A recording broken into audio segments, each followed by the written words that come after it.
The Salina Police Department needing your help in finding the suspect or suspects responsible for a string of business burglaries in Salina last week. According to information released by Salina PD, they say the burglaries were reported on December 19th at the Boy Scouts of America and all eyes on you salon. Police say forced entry was gained into both buildings.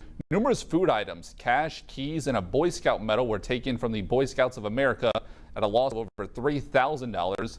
Gift cards, cash, a laptop, 24 necklace chains and connectors were taken from the salon at a loss of over $4,000. A residential burglary also reported on December 19th in the 600 block of Guernsey.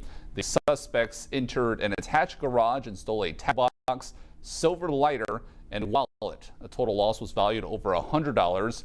Recovered from the scene was a Boy Scout medal and several food items which had been stolen from the Boy Scouts of America. There you see the image, or have the image for you right there. It's the surveillance video from the area showing the suspect.